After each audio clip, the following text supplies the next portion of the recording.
आप देख रहे हैं KS मोटिवेशन। आज मैं एक और नई वीडियो लेकर के आपकी कचहरी में हाजिर हुआ हूं। दोस्तों, मेरी वीडियो को शुरू से लेकर अंत तक जरूर देखना, और जो मेरे दोस्त मेरे चैनल पे नए हैं और चैनल को लाइक शेयर और कमेंट जरूर करना, और चैनल को सब्सक्राइब कर लेना, बेल आइकन के बटन को दबाना ताकि नोटिफिकेशन समय से आपके पास पहुंच सके।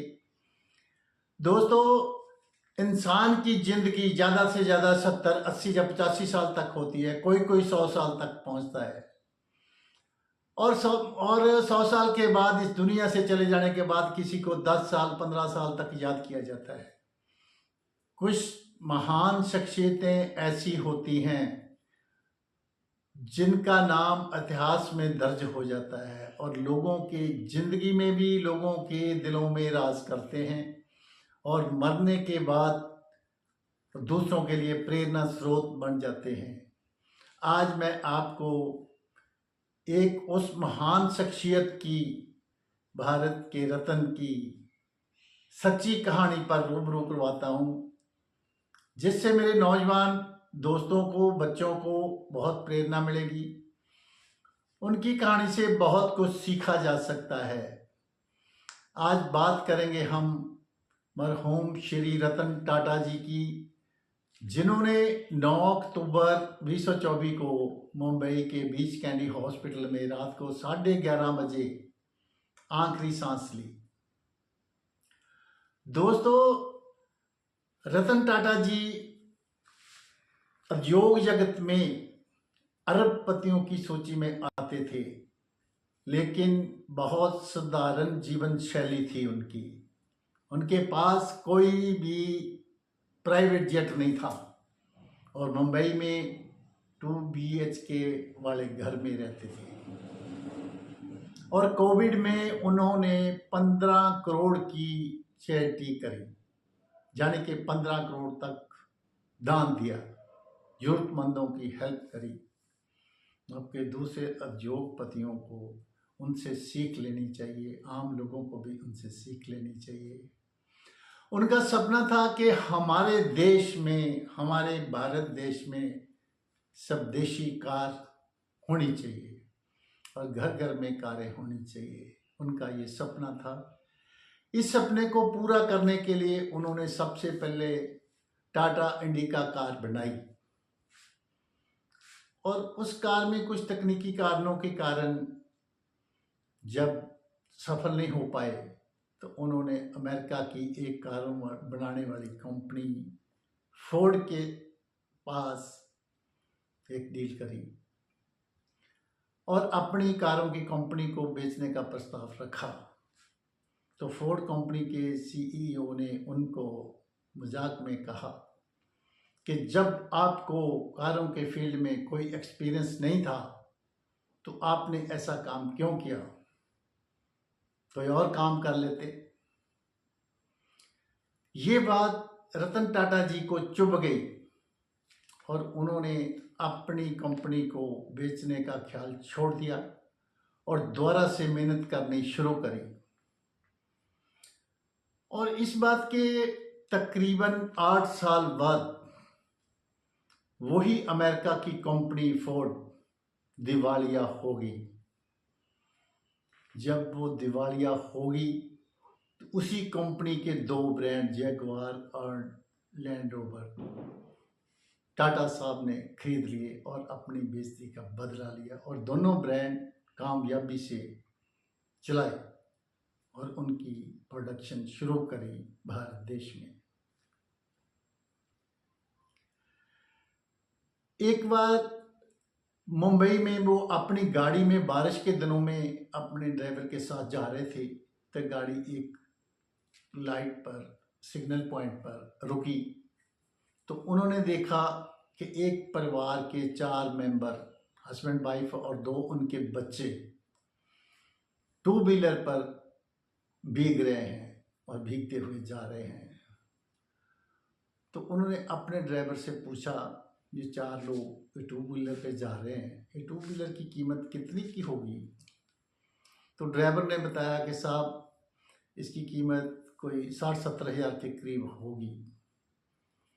तो टाटा साहब ने बोला कि अगर हम 1 लाख तक की कार बना दें, जिसमें ये इतने पैसे तो खर्च कर सकते हैं और आराम से जा सकते हैं। हाँ, बोला बिल्कुल साहब। तो इसके उपरांत रतन टाटा जी ने टाटा नैनो कार का प्रोडक्शन शुरू किया। बेशक ये कार बाद में ज़्यादा नहीं चल सकी, लेकिन उनका सपना था घर घर कार पहुंचाने का। जब उनके होटल ताज में आतंकवादियों ने अटैक किया तो उनको होटल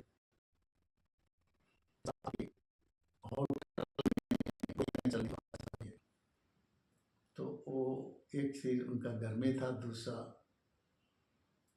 होटल में। वो टीवी पर देख रहे थे कैसे जल रहा है होटल और कैसे गोलियां चल रही है, लोग मर रहे हैं। उसके उपरांत उन्होंने जितने लोग इंजर्ड हुए थे वहाँ पे, उन सब का इलाज अपनी जेब से करवाया और जो मारे गए थे उनके परिवार को आर्थिक मदद करी। यहाँ तक कि जो सुरक्षा फोर्सेस के जवान थे उनकी भी हेल्प करी और जो मेहमान थे उनके परिवारों की भी हेल्प करी और होटल के आसपास जो रेडी पर सामान बेचा करते थे उसका इनके जो नुकसान हुआ उनकी भी मदद करी। ऐसे काइंड हार्टेड थे रतन टाटा जी और जानवरों के प्रति उनका प्यार भी एक प्रेरणा स्रोत की तरह है।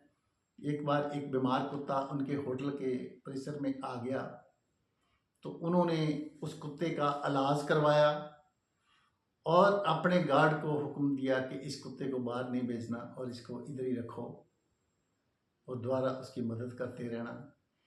तो एक बार उनके होटल में जब कोई मेहमान आया तो गार्ड को बोला, ये कुत्ता किसने लाओ किया यहाँ, इस कुत्ते को बाहर निकालो।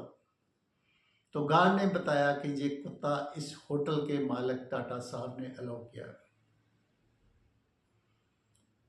एक किस्सा मैं आपको और सुनाता हूँ।